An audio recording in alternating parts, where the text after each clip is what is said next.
Bun venit la etalarea pentru ascendent lună soare în Vărsător, luna iunie 2025. După cum vedeți, avem 3 pachete. Primul pachet este vorba despre norocul vostru, despre carieră, finanțe, bani. Cel de-al doilea pachet despre relații, fie familiale, fie parteneriate, fie căsătoriți sau necăsătoriți. Cel de-al treilea pachet este etalarea în sine pe săptămâni, bineînțeles cu clarificare, și vom avea și cartea destinului ca energie generală sau ca surpriză a destinului. Să începem etalarea pentru carieră. Să vedem ce avem aici pentru voi.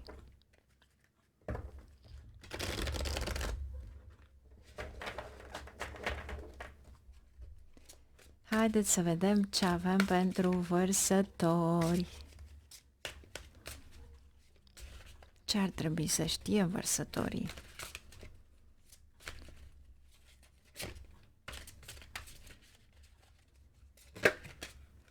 S-a întors. Wow, recunoaștere!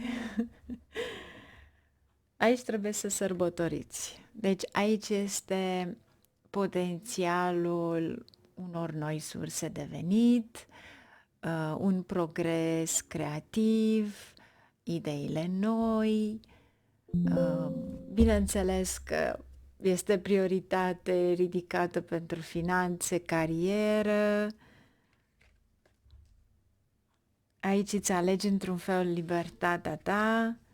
Cinciul acesta de abundență, ai nevoie de ajutor de la ceilalți, dar cu siguranță există noi surse de venit. Aici planurile tale merg.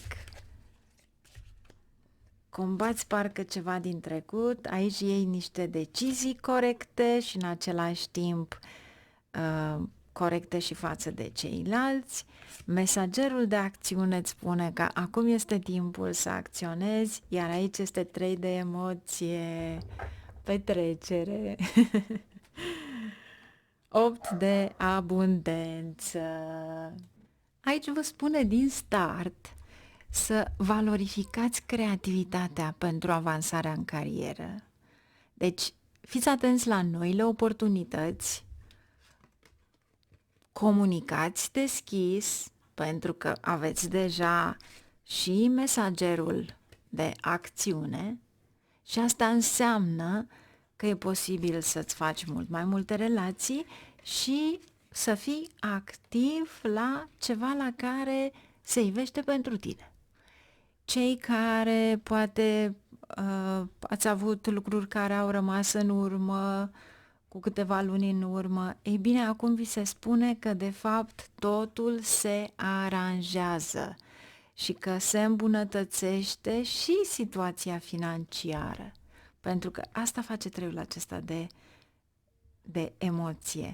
Îți spune că vin vești bune. Pentru toată lumea sunt vești bune, sunt vești care te bucură enorm. Este ceva la care aștepți în extaz, în sfârșit, gata, am realizat, asta este. Deci, cu siguranță veți avea mari surprize. Și bineînțeles, voi aștepta mesajele voastre. Nu uitați că în momentul în care sunteți pozitivi, în momentul în care credeți cu adevărat că acel lucru s-a împlinit și îl repetați constant, veți vedea că începe totul să se miște în favoarea voastră. Să vedem ce avem aici pentru voi în relații.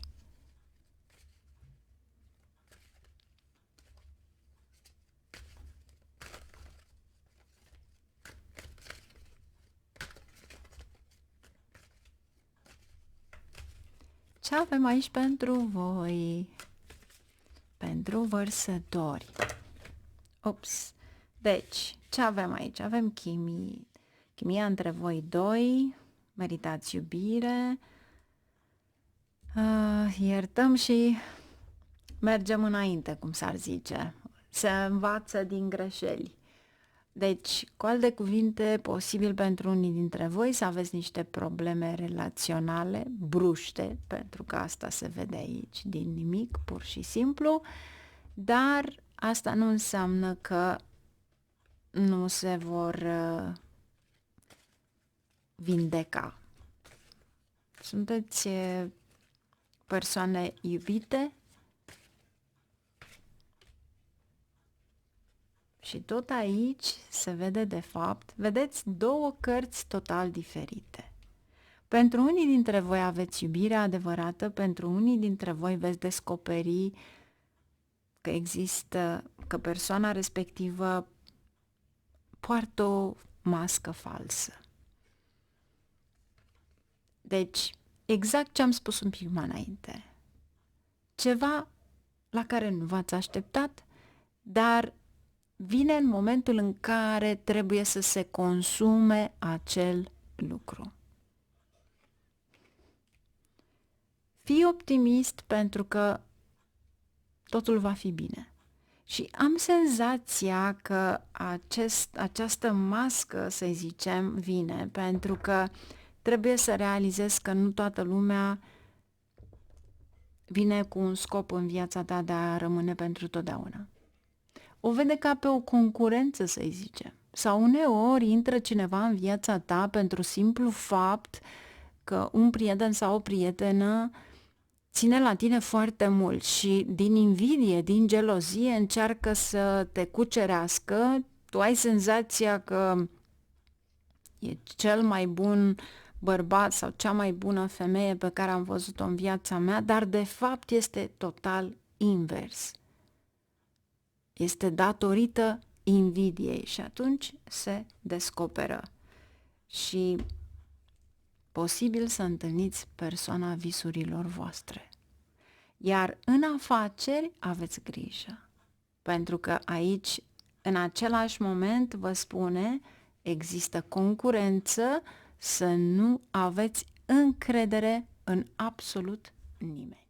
Pentru că domeniul vostru va crește, pentru că știți cum să mergeți mai departe, cei care doresc să se căsătorească și au găsit persoana potrivită, este persoana potrivită, deci vor merge mai departe, iar cei care au o decepție în dragoste, posibil să fie datorită geloziei, invidiei. Mergem mai departe cu etalarea pentru fiecare săptămână. Să vedem ce avem pentru voi.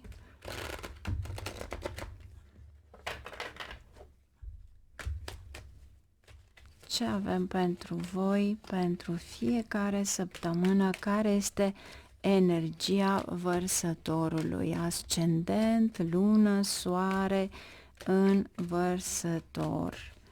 Ce avem pentru voi? Ce avem pentru... Prima săptămână, 2 de monede. Mai întâi de toate vă reveniți financiar. Deci presiunea pe care o aveați înaintea finanțelor din trecut, acum se diminuează. Deci există un potențial pentru noi surse de venit și de a vă regăsi echilibrul. 8 de cupe. Plecați din ceva toxic sau pur și simplu tăiați ceva toxic care nu își are rostul să fiți acolo. 5 de monede în a treia săptămână, cheltuieli pe care ar trebui să le faceți, iar aici Hierofantul. Hierofantul poate fi ceva ce ține de spiritualitate, dar poate fi și comunitatea din care faci parte. Vreau să clarific acest 8 de cupe, trebuie să investești bani sau să investești în ceva nou, poate chiar un nou job. Foarte interesant.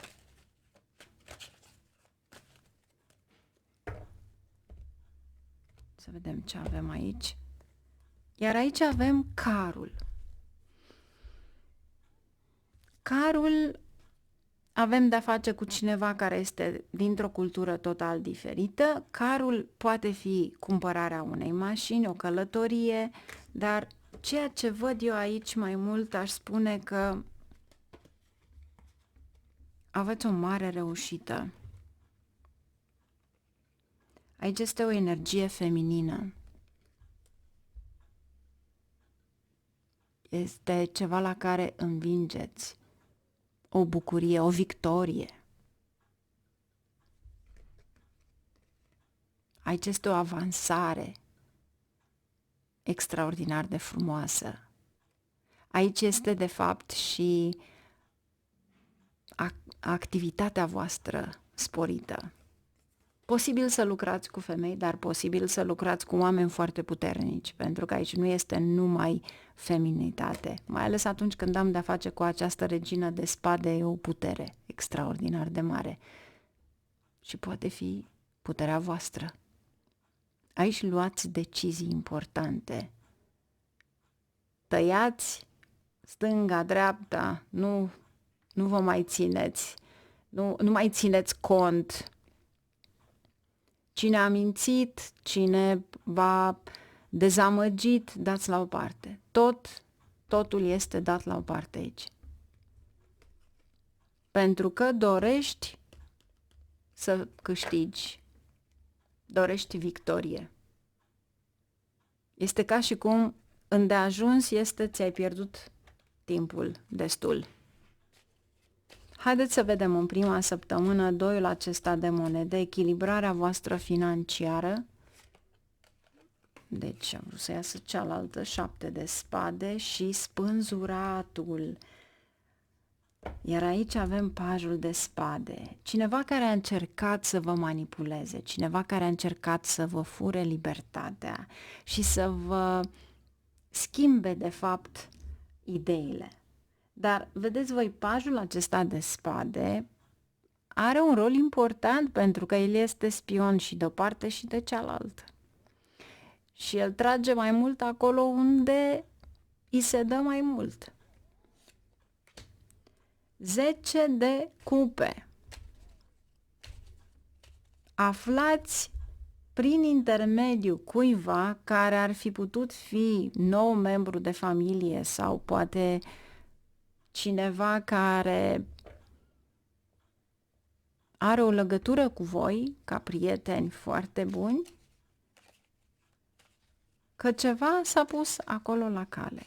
Iar 7-le acela de spade a fost cineva care a încercat să vă înșele. Deci mare atenție în prima săptămână, fie la furturi, fie la cineva care încearcă să vă înșele sub o formă sau alta. Ce avem aici în a doua săptămână? Justiția, 4 de spade. În momentul în care vi se face dreptate, este normal, acum pot dormi liniștit. Deci aveți ceva de a face în legătură cu un pământ pentru unii dintre voi, pentru că întotdeauna bâtele au de a face cu energie de foc, care este energia lui Marte și Marte ține de imobiliare sau de pământuri. Deci pentru cei care, bineînțeles, aveți de a face cu așa ceva. Nu uitați că este o etalare generală. Dar în sfârșit vă reveniți. 5 de monede. Să vedem pe ce cheltuiți banii în a treia săptămână. Asul de cupe, cavalerul de monede. Ceva ce investiți în casă e posibil. Niște cheltuieli pe care le faceți, e foarte frumos lucrul acesta, dar uite ce bine arată ăsta, dar uite cum ar trebui să facem pe ăsta. Ceva e acolo care trebuie cheltuit. Sau încercați să faceți o cheltuială pentru cineva drag, dar de fapt ceea ce voi vreți să faceți nu este pe dragul acelei persoane. Așa că mai bine întrebați, pentru că dacă aveți de-a face mai ales cu un semn de pământ, cum e cavalerul acesta de monede, nu-l interesează ceva, știu eu, diferit sau ca surpriză. Nu. Cavalerul acesta urește surprizele, îi place cel mai mic cadou posibil, chiar dacă este o barcă din hârtie și cu un bilețel scris, pentru că asta este energia aici. Iar dacă eventual va trebui să cheltuiți pentru a acumula ceva, aveți mare grijă cui dai banii respectivi. Hierofantul. 7 de cupe. Steaua. Oh! Intuiția voastră este extraordinar de bună și să știți că Dumnezeu vă ajută. Dacă mergeți într-o comunitate, undeva, unde trebuie să faceți poate niște hârtii de asigurare, taxe guvernamentale, pentru că Hierofantul are de-a face cu așa ceva, 7-le ăla de cupe este cineva care încearcă să vă facă confuzi. Odată ce ați intrat acolo, fiți foarte atenți, pentru că vă ajută în primul rând intuiția, inspirația și aveți de-a face cu cineva care știe foarte multe secrete. Deci, ar trebui înainte de toate de a acționa în ceva, să acționați, să zicem, din spatele cortinei.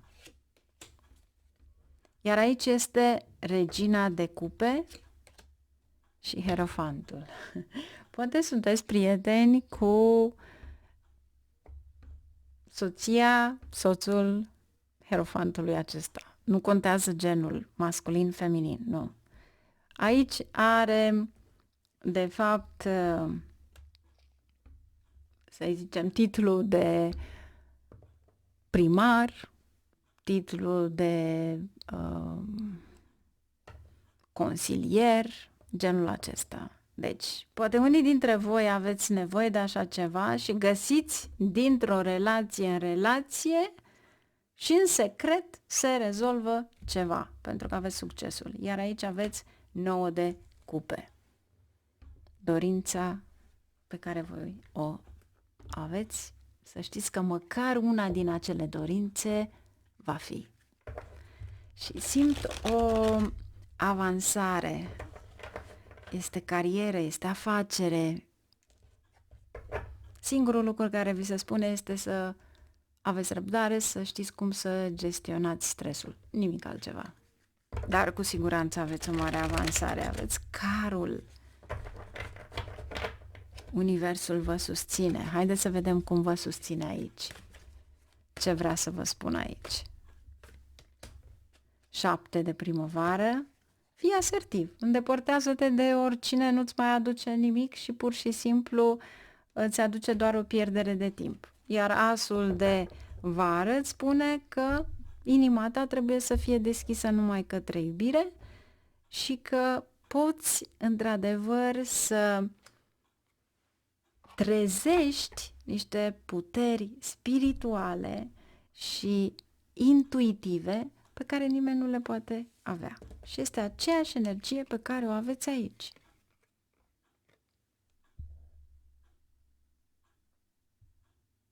În momentul în care voi puneți o întrebare și nu aveți ură, ci pur și simplu întrebați ce se întâmplă, eu persoana respectivă o iubesc enorm de mult, dar am senzația că se întâmplă ceva straniu. Din inimă, pentru că e o iubire curată, nu este o invidie, nu este înșelăciune, nu este nimic, atunci ți se dă răspunsul. Și îl vei afla. Iar pentru unii dintre voi, posibil să aveți o relație intimă nouă. Ceea ce este posibil. Ceva care se încheie brusc și reîncepe o nouă relație. Dar o văd acea nouă relație, o văd o relație în care să fii fericit, să călătorești. Nu este o relație de căsătorie. Deci dacă ai fost căsătorit sau ai fost la un pas de căsătorie, aici se oprește ceva. Iar pentru cei căsătoriți, acum este momentul în care voi trebuie să vă reveniți. Este plăcerea de a fi împreună. Și poate unii dintre voi chiar cumpărați ceva, faceți ceva împreună, pentru că acest car întotdeauna aduce ceva care este împreună și mai ales cu reginele respective. Numai bine, la revedere, aștept mesajele voastre. Poate lăsați un like.